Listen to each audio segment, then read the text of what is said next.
Dear brothers and sisters in the Lord, ప్రభునందు ప్రియమైన సహోదరి సోదరులారా, today's verse for our meditation is taken from 2 Samuel chapter 7 verse 3. ఈ రోజు మన ధ్యానం కొరకు 2వ సమూయేలు గ్రంథం 7వ అధ్యాయం 3వ వచనం నుండి తీసుకొనబడింది. Go, do all that is in thine heart, for the Lord is with thee. యెహోవా నీకు తోడుగానున్నాడు, నీకు తోచినదంతయు నెరవేర్చుమనెను. The book of 2 Samuel begins with David mourning the death of Saul and Jonathan. 2వ సమూయేలు గ్రంథము సౌలు యోనాతానుల మరణం గురించి దావీదు విలపిస్తూ ఏడుస్తున్న ఆ సందర్భంతో ఆరంభించబడింది. Later he was anointed as the king of Judah. ఆ తర్వాత యూదా వారి మీద రాజుగా అభిషేకించబడతాడు. Abner, the commander of Saul's army, సౌలు సైన్యాధిపతి అయిన అబ్నేరు, he made Ishbaal, Saul's son, king over Israel. సౌలు కుమారుడైన ఇష్బాల్ని ఇశ్రాయేలు పైన రాజుగా చేస్తాడు. Then there was a war between Israel and Judah. అప్పుడు ఇశ్రాయేలు వారికి యూదా వారికి యుద్ధం జరిగింది. However, David became stronger. ఏదేమైనా దావీదే బలం And eventually Abner defected to David. చివరికి అబ్నేరు మరి He came towards David. దావీదు దగ్గరికి వస్తాడు. But without David's permission, Joab killed Abner deceitfully at Hebron. అయితే దావీదు యొక్క అనుమతి లేకుండా ఈ హెబ్రోనులో యోవాబు మోసయుక్తంగా అబ్నేర్ని Of చంపేస్తాడు. course, there is a reason for that. అయితే దానికి ఒక కారణం కూడా ఉంది. Because Abner killed Joab's brother Asahel. ఎందుకంటే ఈ అబ్నేరు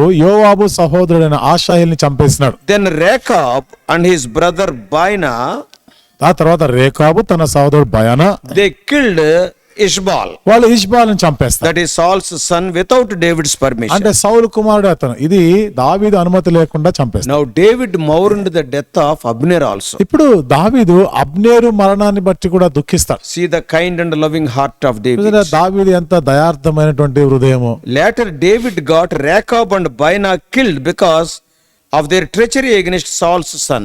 ఆ తర్వాత దావీదు రేకాబు బయనాలను కూడా చంపేస్తాడు. ఎందుకంటే మోసయుక్తంగా వారు సౌలు కుమారుడు ఇష్బాల్ని చంపారు కాబట్టి. However, the deaths of Abner and Ishbaal led to David becoming king over Israel as well as Judah. ఏదేమైనా అబ్నేరు ఇష్బాల్ యొక్క మరణము ఆ తర్వాత దావీదుని ఇశ్రాయేలు యూదా వారి మీద రాజుగా చేయుటకు అది దోహదపడింది. Jerusalem became the capital of the kingdom. యెరూషలేము ఆ రాజ్యానికి రాజధాని అవుతుంది. In his life, David was anointed by God thrice. తన జీవితంలో దావీదు 3 సార్లు అభిషేకించబడతాడు. First in Bethlehem by prophet Samuel. మొదటిదిగా బెత్లెహేములో ప్రవక్త అయిన సమూయేలు ద్వారా అభిషేకించబడ్డాడు. Secondly, as king of Judah in Hebron. రెండవది హెబ్రోన్లో యూదా వారి మీద రాజుగా అభిషేకించబడ్డాడు. Thirdly, in Jerusalem as the king of whole Israel and Judah. మూడవది యెరూషలేములో యూదా ఇశ్రాయేలు వారందరిపైన రాజుగా అభిషేకించబడ్డాడు. So with the help of the king Hiram of Tyre, కాబట్టి తూరు రాజైన హీరాము సహాయం ద్వారా David built himself a house. దావీదు తన కొరకు ఒక ఇల్లు కట్టుకున్నాడు. Hiram sent the best material such as the logs of cedar etc. Hiram ఎంతో శ్రేష్టమైనటువంటివి అంటే దేవదారు మ్రాణులు వీటన్నిటిని కూడా అందించాడు. Then the Philistines initiated hostilities against David. ఆ తర్వాత ఫిలిస్తీన్లు దావీదుకి విరోధముగా వాళ్ళు వస్తారు.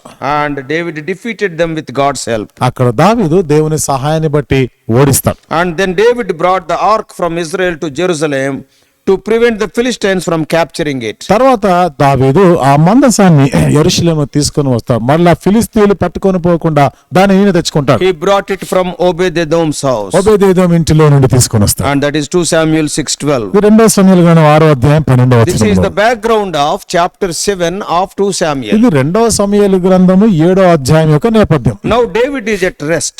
ఇప్పుడు దావీదు నెమ్మదిగా విశ్రాంతిగా ఉన్నాడు. He sat in his house. తన ఇంట్లో కూర్చొని He ఉన్నాడు. is so quiet and undisturbed. ఎంత నిమ్మలంగా ఏ మాత్రం కలత చెందకుండా The Lord ఉన్నాడు. had given him rest round about. దేవుడు అంతటను కూడా అతనికి నలుదిక్కులా నెమ్మది కలిగేశాడు. From all those that were enemies to his settlement in the throne. అక్కడ తన శత్రువులందరి మీద కూడా దేవుడు అతనికి నెమ్మదినిచ్చాడు. సింహాసనం మీద He కూర్చున్నాడు. set himself to enjoy the rest. ఇక ఆయన విశ్రాంతిని అనుభవించడానికి పూనుకున్నాడు. But we should never forget one truth about David. అయితే దావీదు విషయంలో ఒక సత్యాన్ని ఎప్పుడు మనం మర్చిపోకూడదు. Though he was a man of war, he was always for peace. యుద్ధము చేయవాడైనా ఎప్పుడు కూడా శాంతిని సమాధానమే కోరినవాడు. In Psalm 120 verse 7, 120వ కీర్తన 7వ వచనంలో David says, దావీదు చెప్తున్నాడు, I am for peace, but when I speak, they are for war. నేను సమాధానం కోరువాడనే, కానీ నేను ఎప్పుడైతే మాట్లాడుతున్నానో వాళ్ళు నాకు యుద్ధానికి వస్తున్నారు. నా మీద. David never delighted in war. దావీదు ఎప్పుడు కూడా యుద్ధం అంటే ఆయనకు అంత ఇష్టం కాదు.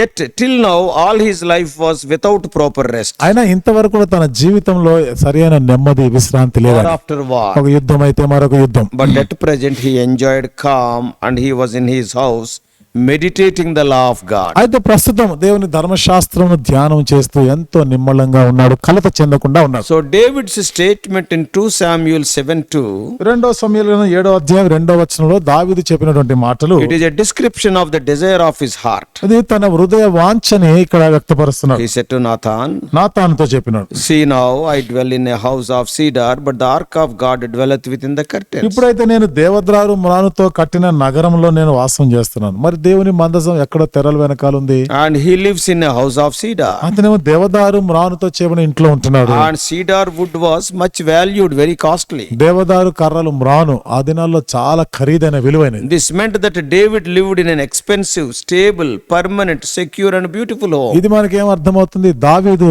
ఎంతో స్థిరమైనటువంటి వారి చిరకాలం ఉండేటువంటి ఒక గొప్ప వైభవంతో ఉన్నటువంటి ఆ నగరులో ఆయన నివసిస్తున్నాడు. When he remembered that the ark of the Lord dwells inside the curtains, ఎప్పుడైతే దేవుని యొక్క మందసం ఆ తెరల చాటున ఉన్న సంగతి జ్ఞాపకం వచ్చిందో, contrast bothered him. చూడండి ఆ వ్యత్యాసమే అతను ఎంతో చింత కలిగించింది. David was troubled by the thought that he lived in a nicer house than the ark of the covenant. మరి నిబంధన మందసం ఉంచబడిన ప్రదేశం ప్రాంతం కన్నా దావీదు అంతకన్నా గొప్పదైన ఒక వైభవంతో ఉన్న నగరంలో ఉన్న ఆ సంగతి గురించి ఆయన కలత చెందినాడు.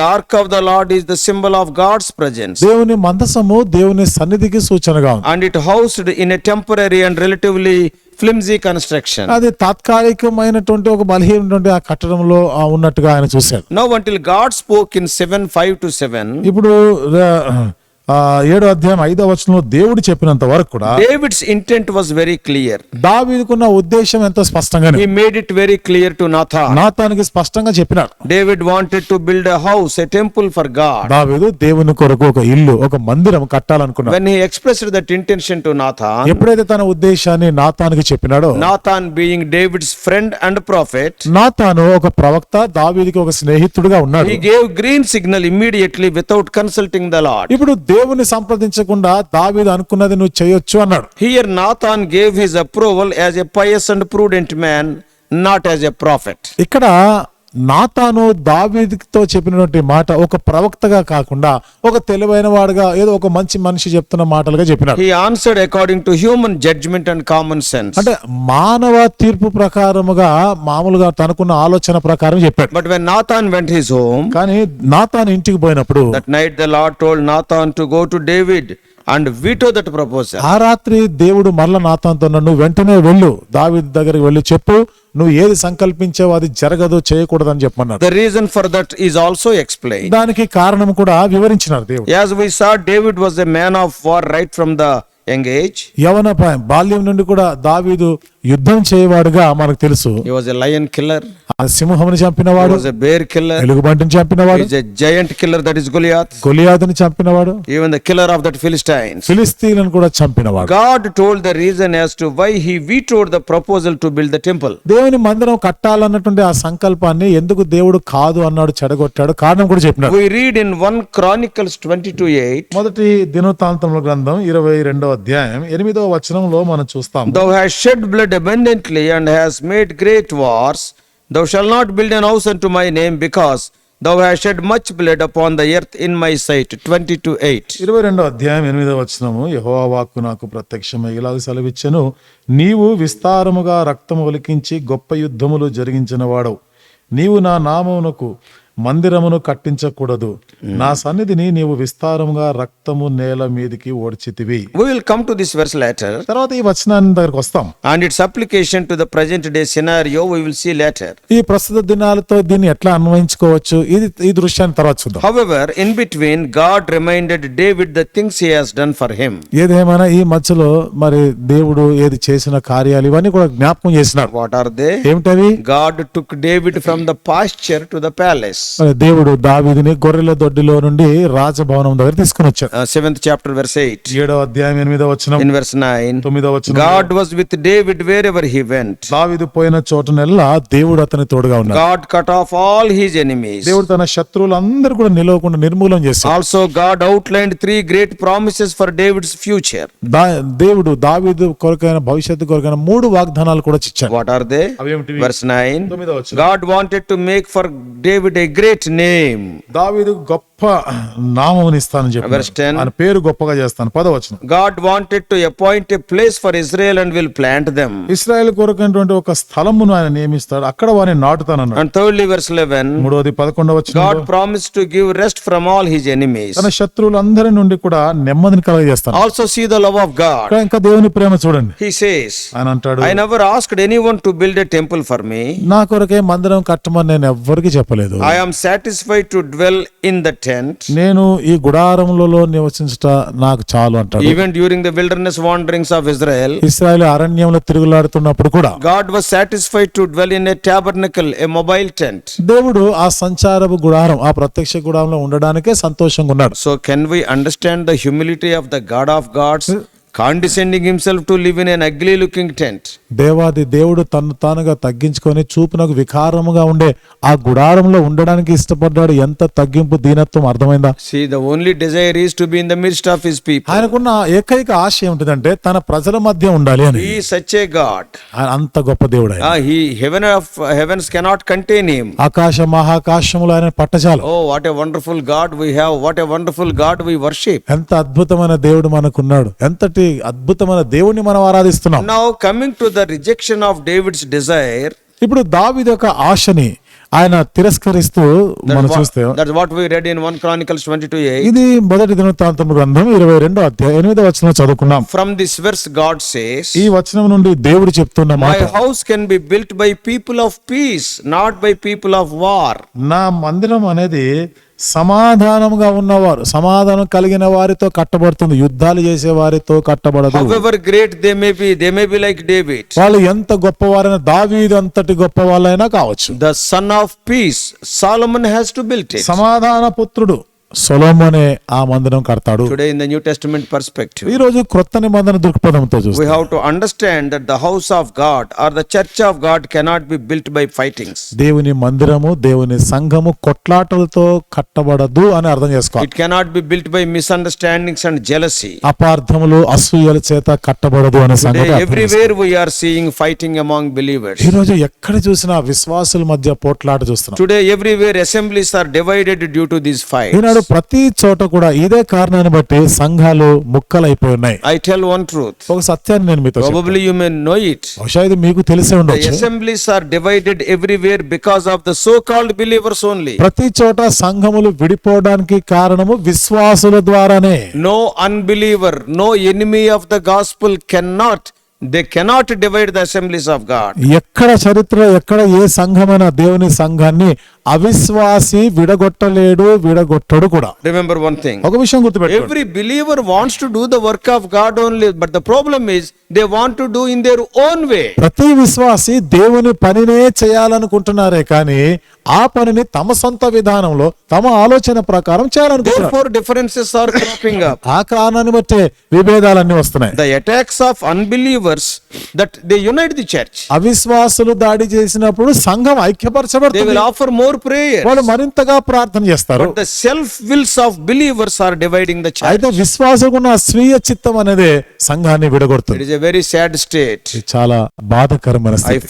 I firmly say that నేను ఖచ్చితంగా చెప్పగలను, if you are involved in the fights and simultaneously working for God, God will not accept such work and he won't dwell there. నువ్వు కొట్లాటలు చేస్తూ దేవుని పని చేస్తున్నట్లయితే గుర్తుపెట్టుకో, దేవుడు అక్కడ ఉండడు, ఆ పనిలో He will ఉండడు. not accept such work. అలాంటి పని దేవుడు అంగీకరించాడు. God rejected David to build a temple. దేవుడు దావీదు మందిరాన్ని కడతాను అన్నటువంటి ఆ సంకల్పాన్ని తృణీకరించాడు. You may be satisfied by seeing the size of the physical building and also seeing the number of supporters. భౌతిక సంబంధమైనటువంటి కట్టడము ఎంత పెద్దగా ఉందా, దానికి ఎంతమంది ఆధారంగా ఉన్నారా, ఇవి చూసుకొని తృప్తి పడొచ్చు. But God will not be pleased at your service. కానీ దేవుడు నీవు చేసేటువంటి ఆ సేవను బట్టి ఏమాత్రం సంతోషించాడు. Peace is the foundational principle to build a house for the Prince of Peace. సమాధానం అనేది సమాధాన అధిపతి కొరకై ఆ మందిరం నిర్మించడానికి పునాది సమాధానమే. And people who are at war with others cannot build a house for the Prince of Peace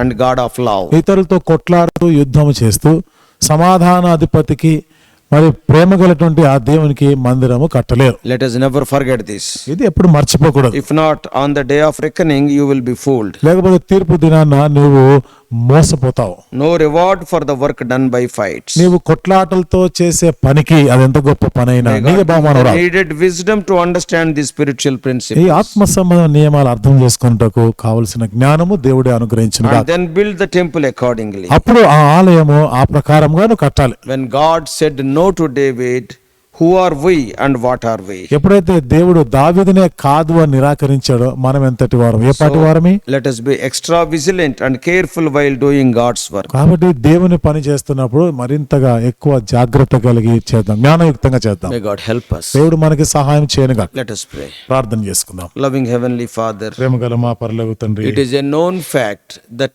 everywhere fightings are there. ప్రతి చోట కొట్లాటలు జరుగుతున్న సంగతి సత్యమే తెలుసు. Oh Lord, everybody wants to build the house of God, but oh Lord, in their own way. ఇందులో ప్రతి ఒక్కరు కూడా దేవుని మందిరం కట్టాలనేటువంటి ఆలోచనతోనే, కానీ వారి సొంత విధానాలు చేస్తున్నారు. But that will not be accepted by you. అయితే అది ప్రభా మీరు అంగీకరించారు. God's work must be done in God's way. దేవుని పని దేవుని మార్గం దేవుని పద్ధతిలోనే జరగాలి. Help every one of us, oh Lord, not to be fooled on that day, but help us to, oh Lord, rectify our ways today. మాలో ప్రతి ఒక్కరు ఆ దినాన తీర్పు దినాన మోసపోకుండా ఈ రోజు మా మార్గంలో సరిదిద్దుకునే దానికి సహాయం చేయండి. Lord, when we see the social media today, everywhere, let it be Facebook, let it be WhatsApp, let it be anything, YouTube, oh Lord, everywhere we are seeing the videos regarding the fightings in the assemblies. ఏది నాన్న ప్రభా సమాజ మాధ్యమాల్లో మేము చూస్తే ప్రభా యూట్యూబే కానీ Facebook WhatsApp కానీ ఎక్కడ చూసినా ప్రభా సంఘములో కొట్లాటలేమో కనబడతా ఉన్నాయి. Unbelievers are not fighting with us, believers among believers. ప్రభా ఇక్కడ అవిశ్వాసులు మాతో కొట్లాడడం లేదు, విశ్వాసులు కొట్లాడుకుంటున్నారు. Elders among themselves they are fighting. వారిలో ఉన్న పెద్దలు కొట్లాడుకుంటున్నారు. A batch of group of servants and another group of servants of God fighting. ప్రభా మరి సేవకుల్లోనే ఒక గుంపు వారు మరొక గుంపు సేవకులతో కొట్లాడుతున్నారు. When you rejected, oh Lord, David to build the temple, what are we? దావీదే మందిరం కట్టకుండా నువ్వు తుణికరించి త్రోసివేస్తే మేమే పాటి వారమే. By war, by bloodshed, we cannot build the Lord's house. యుద్ధాలు చేస్తూ రక్తం ఒలికించి దేవుని యొక్క మందిరంని కట్టలేము, దేవుని పని చేయలేము. Prince of Peace has to dwell in that temple. ప్రభా ఆ మందిరంలో సమాధాన అధిపతి నివసించవలసింది. God of love must dwell in that. ప్రేమ గల దేవుడు ఆ మందిరంలో ఉండవలసింది. Lord, peace is the foundation of the temple. ఓ ప్రభా ఆ మందిరంలో పునాది సమాధానమే. Love is to be demonstrated in the temple. ప్రభా ఆ మందిరంలో ప్రేమ ప్రభా ఇక్కడ ప్రదర్శించబడాలి. One day, for all these fightings, there is no reward. ఒక దినాన ప్రభా ఈ కొట్లాటలన్నిటికీ ఏ బహుమానం ఉండదు. Help us to understand. ప్రభా ఇది మేము అర్థం చేసుకున్నదానికి Help us సహాయం to చేయండి. be vigilant. మేము జాగరూకులమైన దానికి సహాయం చేయండి. Jesus' precious name we pray. యేసు ప్రభు అమూల్యమైన నామములో ప్రార్థించి వేడుకుంటున్నాము తండ్రి. Amen. Amen.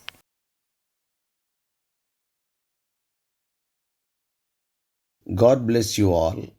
Please subscribe for more spiritual messages to the YouTube channel John Victor Telugu Messages.